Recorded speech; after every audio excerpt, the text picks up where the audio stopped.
Ruby कभी तेज बारिश में कबूतर के आमों के दरख्त के पास जाती है। कबूतर भैया, मुझे इन आमों के दरख्त से एक आम तोड़कर खाने दो। क्यों? ये मेरे दरख्त हैं। मैंने इन्हें इतनी मेहनत से बड़ा किया है। मैं तुम्हें क्यों आम दूं? कबूतर भाई, अगर तुम ये आम दे दोगे तो क्या हो जाएगा? ऐसी तेज बारिश में कहीं से खाना भी नहीं मिल रहा। निकल जाओ यहाँ से। और तुम दोनों शोहर बीवी कोई काम करते ही नहीं हो और बस मुफ्त का खाना ही खाते हो। इसीलिए तो मैं तुम्हें गंदी आंखों वाला कबूतर कहती हूँ, क्योंकि तुम्हें किसी पर रहम नहीं आता। रूबी कभी कबूतर को बातें सुनाते हुए वहां से चली जाती है। दूसरी तरफ लल्लू कौवा उड़ते हुए तोते के खेत से गुजरता है। तोते यार, मुझे अपने खेत से एक मकई का भुट्टा तोड़ दो। मैं कल से भूखा हूँ। तो तुम्हें किसने कहा है कि सारा दिन आवारा घूमो? मैंने कितनी बार कहा है कि अपने खेत में फसल उगाओ, लेकिन तुम दोनों ने कसम खा रखी है काम ना करने की। बस बस, अगर भुट्टा नहीं देना तो मत दो। मेरी बेइज्जती करने का कोई हक नहीं तुम्हें। मेरी बीवी तुम्हें बिल्कुल ठीक कहती है, मोटी चोंच वाला तोता। फिर लल्लू कौवा तोते से लड़कर अपने घर चला जाता है। लल्लू जी, आज मैं कबूतर से मीठा आम लेने गई तो उसने मुझे बहुत सी बातें सुनाई और एक आम भी नहीं दिया। मुझे भी उस तोते ने अपने खेत से मकई का भुट्टा नहीं दिया। लल्लू जी, कितना अच्छा होगा अगर ये पूरा जंगल परिंदों से खाली हो जाए। वो गंदी आंखों वाला कबूतर और मोटी चोंच वाला तोता यहाँ से चले जाएं, फिर इस जंगल पर हमारा कब्जा हो जाएगा। रूबी, बात तो तुम्हारी बिल्कुल ठीक है। हमें रोजाना दाना लेने भी नहीं जाना पड़ेगा। लेकिन हम सब ये कैसे करेंगे? हाँ रूबी, तुम अपनी माँ के पास जाओ। उनके पास तो हमेशा कोई ना कोई चालाकी भरा हल होता है। वो तुम्हें जरूर कोई तरीका बताएंगी। फिर जब बारिश रुकती है तो रूबी कभी दूसरे जंगल में अपनी माँ के पास जाती है और वो अपनी माँ को सब कुछ बताती है। रूबी, अगर तुम जंगल खाली कराना चाहती हो तो इन परिंदों को बताओ कि आज रात जंगल में जबरदस्त तूफानी बारिश आने वाली है। इतना बड़ा तूफान आएगा कि जंगल के सारे घरों की छत उड़ जाएंगी। तुम देखना, वो सब डर के मारे वहां से भाग जाएंगे। लेकिन रूबी बेटी, मेरा आमों में हिस्सा देना मत भूलना। हाँ हाँ माँ, मैं तुम्हें दे दूंगी। मैं सबसे पहले आपको ही मीठे आम देकर जाऊंगी। फिर रूबी कभी वापस अपने जंगल लौट आती है। लल्लू जी, हम ऐसा करते हैं, सबसे पहले जाकर उस मानो चिड़िया को डराते हैं और फिर मानो चिड़िया सब परिंदों को जाकर बता देगी। उसकी बात को सब परिंदे मानते हैं। फिर रूबी कभी और लल्लू कौवा मानो चिड़िया के घर जाते हैं और दरवाजे पर दस्तक देते हैं। मानो चिड़िया घर से बाहर आती है। अरे क्या हुआ रूबी बहन, लल्लू भैया, आप यहाँ? मानो बहन, क्या तुम्हें नहीं पता कि आज रात जंगल में क्या होने वाला है? नहीं रूबी बहन, क्या होने वाला है? रात को जंगल में बहुत बड़ा तूफान आने वाला है। मैं और रूबी अपना सामान बांधकर यहाँ से जा रहे हैं। लेकिन तुम दोनों को किसने बताया?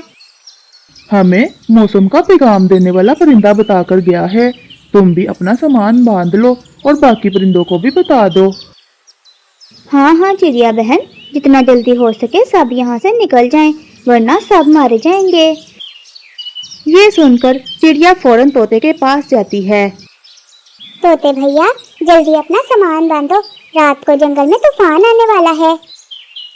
चिड़िया बहन, अभी अभी मेरे खेत में मकई के बूटे लगे हैं, मैं अपनी फसल छोड़कर कैसे जा सकता हूँ? तोते भाई, जान ज्यादा कीमती है। जब तूफान खत्म हो जाएगा तो हम वापस लौट आएंगे। फिर मानो चिड़िया कबूतर के घर जाती है और वो कबूतर को सारी बात बताती है। लेकिन चिड़िया बहन, मेरा घर बहुत मजबूत है, कुछ नहीं होगा। कबूतर भैया, पता नहीं तूफान कितना तेज होगा, अभी अपनी जान बचाना ज्यादा जरूरी है। फिर चिड़िया अपने घर वापस चली जाती है। सब परिंदे अपना अपना सामान बांधने लगते हैं। शाम होने से पहले वो सब जंगल खाली कर देते हैं। रूबी और लल्लू भी बाकी परिंदों के साथ जंगल छोड़ने का ड्रामा करते हैं।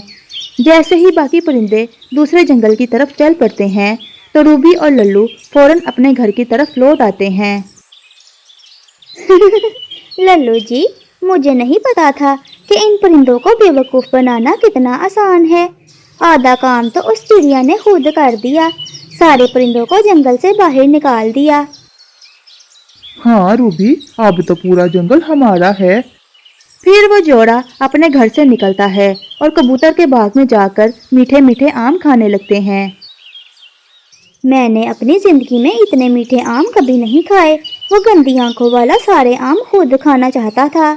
बहुत मज़ा आएगा लल्लू जी, जब वो जंगल वापस आएगा तो उसके दरख्त पर एक भी आम नहीं बचेगा। रूबी, उस मोटी चोंच वाले तोते ने भी मेरी बहुत बेइज्जती की थी। चलो उसके खेत से भी भुट्टे खाते हैं। फिर वो दोनों तोते के खेत में जाते हैं और दिल भर के भुट्टे खाते हैं। शाम को वो अपने घर आकर सो जाते हैं। रात होते ही जंगल में बहुत तेज तूफान आ जाता है। जंगल में बहुत तेज हवाएं चल रही थीं और साथ में बहुत जोर की बारिश भी हो रही थी। तेज हवा की वजह से परिंदों के घरों में जोर जोर से हलचल मचने लगी। दोनों की आंख खुल गई। रूबी, यहाँ तो वाकई तूफान आ गया है। हमारा घर जोर जोर से हिल रहा है। लल्लू जी, बारिश भी बहुत तेज है। हम तो उड़कर किसी महफूज जगह भी नहीं जा सकते। तेज हवा के झोंके से उनका घर नीचे गिर गया। कौवों को इतना वक्त भी नहीं मिला कि वो अपने घर से बाहर निकल सकें और वो दोनों घर के साथ नीचे गिर गए। वो दोनों जोर जोर से रो रहे थे। लल्लू जी, अगर यहाँ कोई परिंदा होता तो हमारी मदद करता, लेकिन हमने तो यहाँ से तमाम परिंदों को दूसरे जंगल भेज दिया। फिर वो दोनों कौवे रोते रहते हैं जो उनको उनके किए की सज़ा मिलती है। अरे वाह, मेरा ये ख्वाब पूरा हो गया कि मैं अपनी जमा पूंजी से अपना घर खरीद लूँ। आज मैंने अपना घर खरीद लिया। बूढ़ी कवि अपनी सारी जमा पूंजी लगाकर एक दरख्त पर घर खरीद लेती है। मेरे बेटे जब ये घर देखेंगे तो बहुत खुश होंगे। बूढ़ी कवि खुशी खुशी अपने बच्चों की तरफ जा रही थी। तभी रास्ते में उसे चक्कर आते हैं और वो नीचे एक दरख्त की शाख से टकराकर गिर जाती है और वो शाख भी टूटकर उस बूढ़ी कवि के ऊपर गिरती है। बूढ़ी कवि बहुत जख्मी हो जाती है। मानो चिड़िया वहां से गुजर रही थी। वो देखकर फौरन वहां आती है। माँ जी, आप तो बहुत जख्मी हैं। चलिए, मैं आपको डॉक्टर के पास ले चलती हूँ। बेटी, मेरा वक्त आ गया है। अब मैं नहीं बच पाऊंगी। माँ जी, आपको कुछ नहीं होगा। बेटी, मेरी सांसें कम हो रही हैं। मेरी बात सुनो। क्या तुम मेरी ये बात मेरे बेटों तक पहुँचाओगी? हाँ हाँ माँ जी, आप जो कहेंगी मैं ज़रूर जाकर उन्हें बताऊंगी।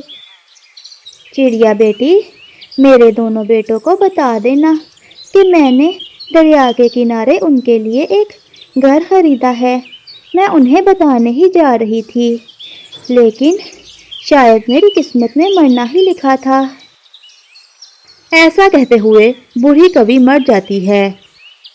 माँ जी, उठिए माँ जी।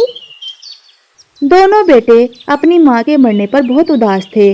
अगली सुबह हो गई। मानो चिड़िया लल्लू कौवे के पास जाती है। लल्लू भाई, मुझे आपसे ज़रूरी बात करनी है। आपकी माँ ने मरते वक्त मुझसे वादा किया था कि मैं ये बात आपको बताऊं।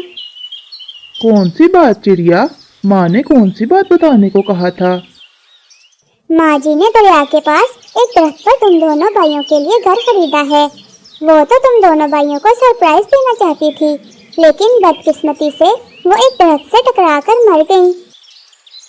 क्या वाकई माँ ने हमारे लिए घर खरीदा है?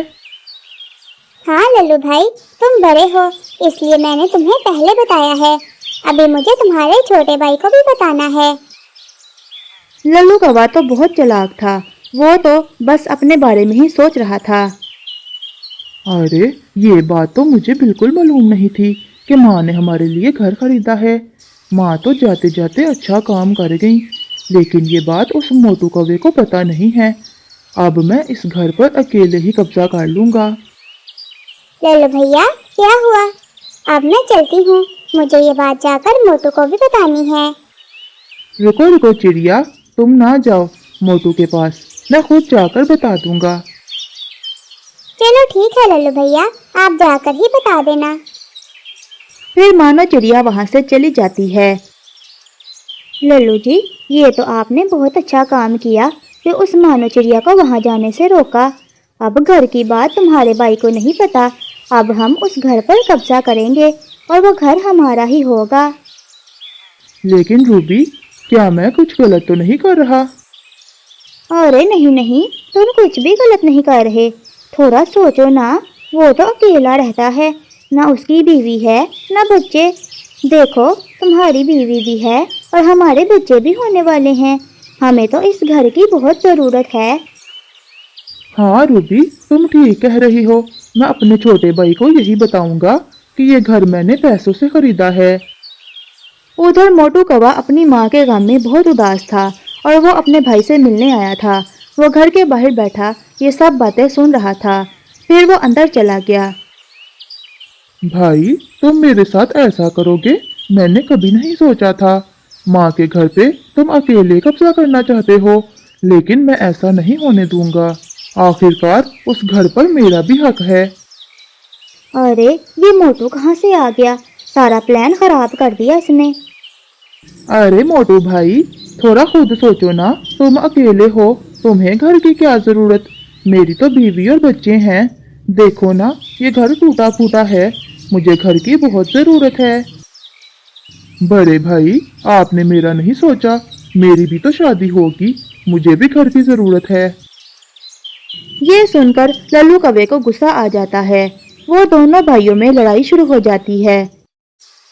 मैंने तुमसे पहले ही कह दिया था कि वो घर मेरा है तो मेरा ही रहेगा। वो घर मेरा है। अगर मैं तुम्हें उस घर के करीब देखूं तो तुम्हें बहुत मारूंगा। नहीं, मैं तुम्हें भाई नहीं मानता। वो घर मेरा है, मैं ही उस घर में रहूंगा। प्यारे दोस्तों, अगर आप मुझे सुन रहे हैं तो इसका मतलब आपने वीडियो देख ली है। लेकिन ये क्या, आप तो सब्सक्राइब करना भूल ही गए। दोस्तों, हम बहुत मेहनत से आपके लिए वीडियोस बनाते हैं और आपका एक सब्सक्राइब हमारे लिए बहुत मायने रखता है। सब्सक्राइब करके कमेंट में डन लिख दें। आप सभी का शुक्रिया। फिर दोनों भाई वहां से भागते हैं और अपनी माँ के खरीदे हुए घर के पास जाते हैं। अरे वाह लल्लू जी, ये घर तो बहुत खूबसूरत है। इस घर में हम ही रहेंगे। तुम अपने भाई को मारकर यहाँ से निकाल दो। भाभी, आप चुप रहें। मैं बच्चा नहीं हूँ, मैं बड़ा हो गया हूँ। अगर भाई ने मुझे मारा तो मैं भी मारूंगा। अच्छा, तो तुम मुझे मारोगे? आओ जरा, मैं तुम्हें बताता हूँ। फिर दोनों भाई आपस में लड़ने लगे। जंगल के तमाम परिंदे शोर सुनकर वहां आ गए। अरे क्या हुआ कौवो? अभी तुम्हारी माँ को मरे हुए 2 दिन भी नहीं हुए और तुम दोनों भाई लड़ने लगे। अरे अरे कौवो, रुक जाओ। क्या हुआ? तुम दोनों ऐसे क्यों लड़ रहे हो? दोनों भाई कभी किसी की बात नहीं सुनते थे। वो तो एक दूसरे को मार ही रहे थे। लल्लू जी, मारो मारो इसे। मार मार कर इसका कीमा बना दो। इस घर में तो हम ही रहेंगे। तभी अचानक मौसम खराब होने लगा और तेज हवाएं चलने लगी। अरे ये क्या हुआ? जंगल का मौसम तो बहुत खराब हो गया है। बहुत तेज आंधी चलने लगी है। मुझे तो लग रहा है कि जंगल में तूफान आ रहा है। अगर 2 भाई आपस में ऐसे लड़ेंगे तो जंगल में तूफान ही आएगा। हवा बहुत तेज चल रही थी, जिसकी वजह से वो दरख्त जोर जोर से हिलने लगा। जिस दरख्त पर बूढ़ी कवि ने घर बनाया था, वो दरख्त बहुत कमजोर था। तेज हवा की वजह से वो दरख्त घर के साथ गिर गया। अरे ये क्या हुआ? वो दरख्त तो गिर गया और घर भी। दोनों भाई जिस घर की वजह से लड़ रहे थे, वो घर तो टूटकर नीचे गिर चुका है। अब ये किस बात पर लड़ेंगे? देखो, जिस घर की वजह से तुम दोनों लड़ रहे थे, वो घर तो टूट गया है। लेकिन एक घर की वजह से तुम दोनों ने अपने भाई होने का रिश्ता भी तोड़ दिया। तुम दोनों को बहुत सख्त सजा मिली है। अब तुम दोनों भाइयों के पास कुछ भी नहीं रहा। टूटे हुए घर को देखकर दोनों भाई बहुत उदास हो जाते हैं। पूरा घर टूट गया है। हाय रे, मैंने तो कितने ख्वाब देखे थे। मैंने सोचा था कि मैं और मेरे बच्चे सुकून से रहेंगे। लल्लू भाई, मुझे माफ कर दो, मैंने एक घर की वजह से तुम्हें मारा। मोटू भाई, मुझे भी माफ कर दो, मैंने एक घर के लिए आपसे लड़ाई की। फिर दोनों भाइयों को अपने किए पर बहुत पछतावा होता है और वो एक दूसरे से माफी मांगते हैं। देखो कव्वो, जो भी होता है अच्छे के लिए ही होता है।